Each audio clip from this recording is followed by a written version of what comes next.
Let's talk about something that hits close to home for a lot of people: family property. It's a huge deal, right? But it always seems to come down to one massive question. Who actually gets to step up and say, hey, I want my slice of the pie?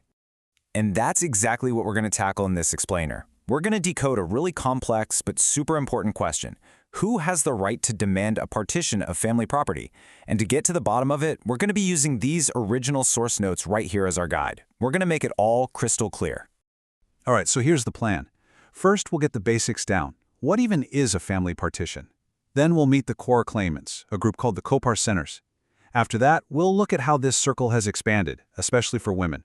We'll also dive into some of the more complex cases and exceptions, the tricky stuff. And finally, we'll wrap it all up with the ultimate chart that lays everything out. Okay, so let's start at the very beginning. Section 1. What is a family partition, anyway? So in simple terms, partition just means dividing up a joint family property. It's the legal process that takes this one big, shared property and breaks it down, giving individual, specific shares to the people who are actually entitled to them. That's it. Right, so who are these people who are entitled to a share? Well, that brings us right to Section 2 and really to the heart of the matter, the co-parceners. And check this out. The source notes really boil it all down to one simple, powerful rule. See it right there? It says, every co-parcener has a right to demand partition. That's it. That's the bedrock principle. Everything else we're going to talk about really stems from this one line. Okay, so what in the world is a co-parcener? This definition is absolutely key. Think of it like this. A co-parcener is someone who gets a right to the family's ancestral property just by being born. It's not something you earn. It's yours from the second you're born into that family. Now, for a very long time, this was a super exclusive club. We're talking about the Mataxara school of Hindu law here. And back then, co-parceners were only men, going down 3 generations from the head of the family. So you had the son, the grandson, and the great-grandson. That was the list. But even within this small group, there's one person who has a really unique kind of power, and that's the father. Yeah, check this out. The father's power is pretty unique.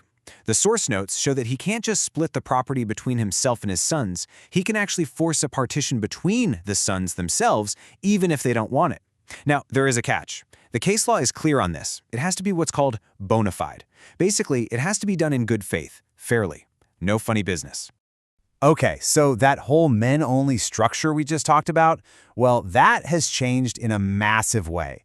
And that brings us to Section 3, where we'll see how this circle opened up to include women. You can really see the story of this change right here on this timeline. It starts back in 1937, when widows were first given an interest. Then in 1956, the Hindu Succession Act expanded things even more. But the real earthquake, the absolute game changer, was the 2005 amendment. This is what made daughters co-parceners by birth, giving them the exact same right as sons. This wasn't just a small tweak. It completely changed the game for so many families. So what does that look like in practice today? Well, here's a super important distinction we need to make. There's a difference between being able to demand a partition and just getting a share when one happens.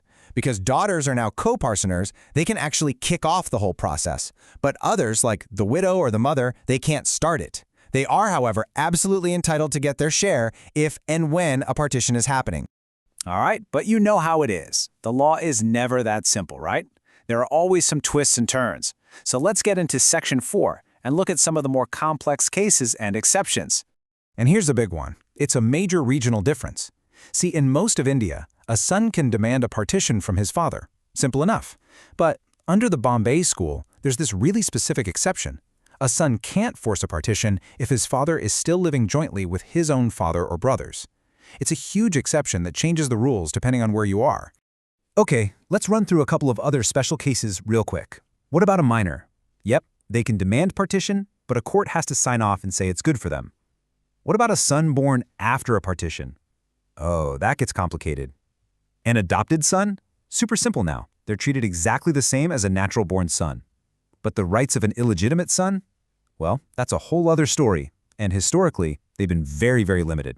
And you can see just how complicated it was right here in the source notes. Any rights they might have had were often tied directly to caste. For instance, the notes mention that a Dasi Putra from the Shudra caste had some limited claims, which was not the case for others.